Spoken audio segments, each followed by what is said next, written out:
नमस्कार मित्रों, आप सभी का स्वागत है हमारे YouTube चैनल स्वरा अनअकैडमी क्लासेस पर। यहाँ पढ़ रहे हैं हम NCERT क्लास 10th की और चैप्टर हमारा चल रहा है प्रश्नावली 8.1। इसके कुछ क्वेश्चंस हम पहले पढ़ चुके हैं जो पिछले वीडियोस में। आप उसको डिस्क्रिप्शन बॉक्स में उसका लिंक प्राप्त कर सकते हैं या आप प्लेलिस्ट में जाकर उनको पढ़ सकते हैं। यहाँ जो है आज हम पढ़ेंगे क्वेश्चन नंबर 10 और क्वेश्चन नंबर 11। इसके पहले के जो क्वेश्चंस हैं हम वो सॉल्व कर चुके हैं। क्वेश्चन नंबर 10 सॉल्व करने से पहले अगर आप हमारे चैनल पर नए हैं तो आप इसे सब्सक्राइब करना बिल्कुल ना भूलें।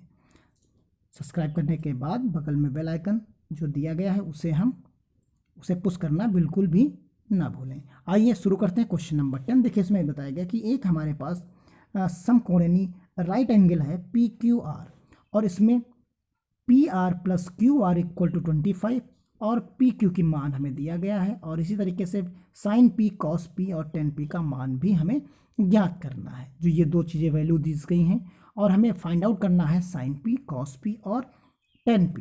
तो इसी तरीके से इसको देखिए कैसे सॉल्व करेंगे। यहाँ पर हम एक डायग्राम बनाते हैं। देखिए ये हमने डायग्राम बनाया इस तरीके से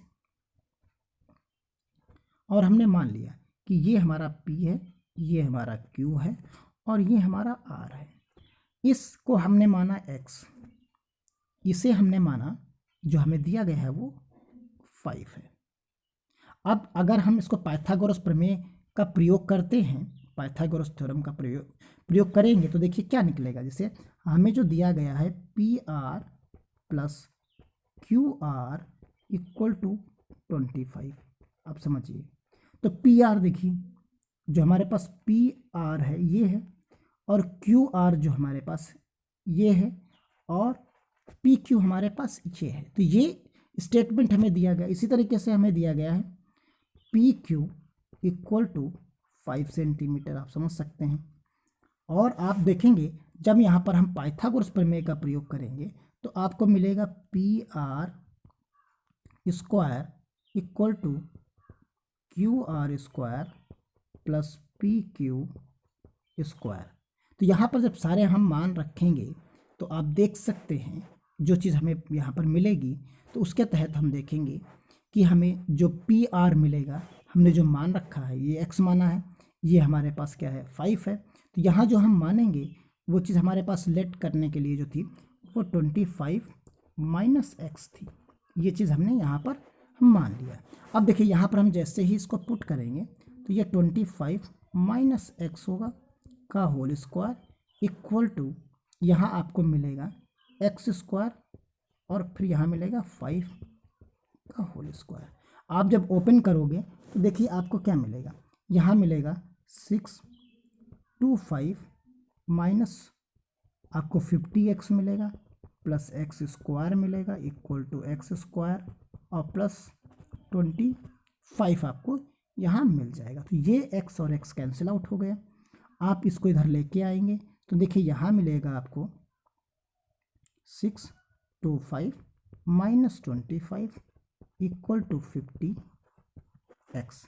ये चीज़ आपको यहाँ पर मिलेगी और जब यहाँ पर हम सब्ट्रैक्ट कर देंगे तो यहाँ मिलेगा आपको 50 डिवाइडेड बाई x। सॉल्व कर लीजिए तो जो आपको आंसर मिलेगा वो आंसर मिलेगा 12, यानी x का मान आपको 12 मिलेगा। तो देखिए जब 12 मिल गया तो आपके पास जो साइड्स थी ये तो 5 थी, ये 12 हो गई और ये अब जब सब्ट्रैक्ट करेंगे तो ये क्या मिल जाएगी 13 मिल जाएगी। ये चीज़ आपकी P है, ये हमारा Q है और ये R है।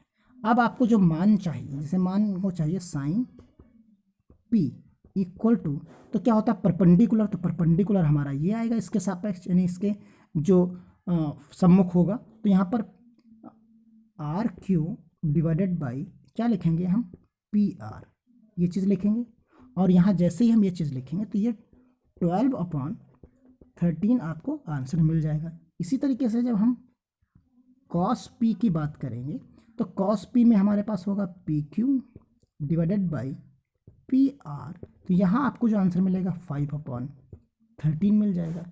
इसी तरीके से जो थर्ड रेशियो निकालने के लिए कहा गया है वो 10P कहा गया है। तो 10P में हम जानते हैं परपेंडिकुलर अपॉन बेस होता है, तो PQ डिवाइडेड बाई RQ यहाँ पर होगा। तो यहाँ जब आप देखेंगे तो आपको जो मिलेगा इस जगह पर देखेंगे आपको यहाँ जो मिलेगा आर क्यू डिवाइडेड बाई मिलेगा पी क्यू, ये बेस हो गया इक्वल टू, तो 12/5 इसका मान आपको यहाँ पर मिल जाएगा। तो इस प्रकार ये क्वेश्चन नंबर जो 10 था हमारा सॉल्व हो जाता है। अब देखिए यहाँ पर जो सॉल्व करेंगे क्वेश्चन नंबर, तो देखिए यहाँ पर क्या मिलेगा, बताइए कि निम्नलिखित कथन सत्य हैं या असत्य हैं, कारण सहित अपने उत्तर की पुष्टि कीजिए। तो यहाँ देखिए हम कहेंगे कि 10a का मान सदैव 1 से कम होता है, तो ये संभव नहीं है। तो हम कहेंगे कि ये जो है ये असत्य है। जो यहाँ पर हम जो इसकी बात कहेंगे, तो इसकी बात कहेंगे कि ये कारण जो है वो असत्य है, यहीं पर कह देंगे कि ये असत्य है। अब इसका कारण क्या है, तो इसका कारण लिखिए। इसका कारण जो आप लिखेंगे, तो यहीं चाहे कारण की हम बात करें, लिखिए कारण, तो हेडिंग डाल देंगे। और इस 10a के कारण हम लिख रहे हैं यहाँ पर, तो देखिए यहाँ लिखेंगे कि समकोण जो हमारा है, समकोण त्रिभुज के कारण यानी हाइपोटेन्यूज के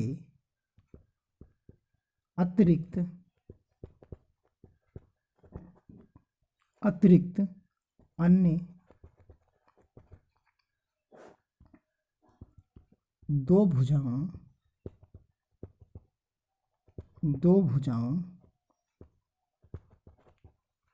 का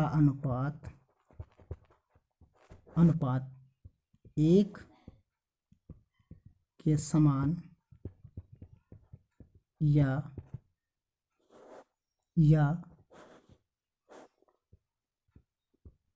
असमान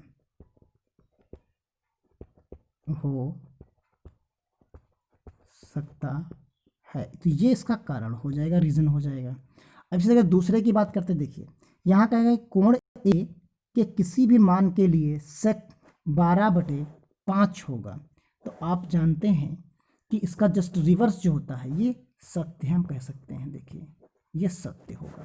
कारण इसका क्या है कि ये जो कॉस ए अगर हम लिखें, कॉस ए लिखें, तो ये क्या लिखेंगे, 1/सेक ए लिखेंगे इसको। और ये सेक ए का मान 1 से सदैव बड़ा होता है, कॉस ए का मान सदैव 1 से कम होता है।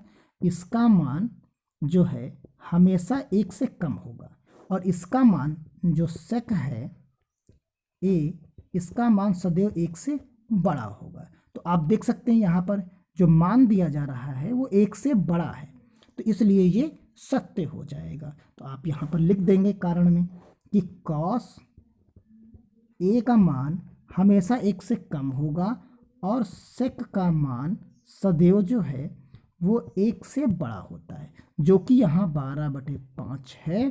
तो ये 1 से बड़ा ही है, इसलिए ये सत्य हो जाता है। दूसरी बात हो गई। तीसरे में कॉस ए कोण ए के कॉन्सोनेंट के साथ प्रयुक्त एक संक्षिप्त रूप है। बिल्कुल यहाँ पर जो उन्होंने कहा कि कोसाइन जो हमारा है, जो कोसाइन होता है ए का संक्षिप्त रूप कॉस होता है, और ये कोसाइन का नहीं होता। तो यहाँ पर हम क्या कहेंगे, जो कॉस का ये क्या रहेगा, ये रहेगा असत्य, असत्य रहेगा थर्ड वाला पोर्शन। क्यों रहेगा, क्योंकि कॉस का जो संक्षिप्त रूप होता है वो होता है कोसाइन, कोसाइन ए की हम कहेंगे इसका संक्षिप्त रूप होता है।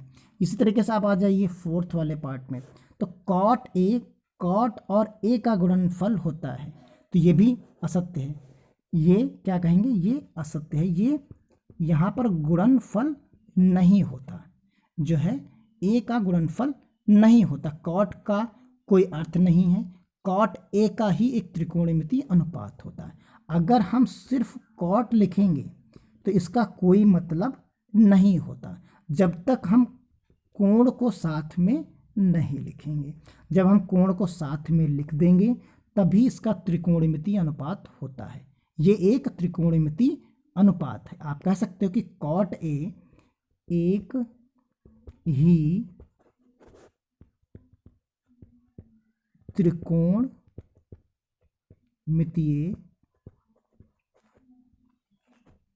अनुपात है, अनुपात है। ये चीज़ आप लिख सकते हो यहाँ पर। अब बचता है लास्ट वन, क्वेश्चन नंबर 5 की बात करते हैं। तो क्वेश्चन नंबर 5 भी हमारा क्या, किसी भी कोण को थीटा के लिए साइन जो है, देखो इन्होंने क्या लिखा, साइन थीटा का मान 4/3 लिखा। ये क्या हो गया कि साइन का मान कभी भी 1 से बड़ा नहीं हो सकता।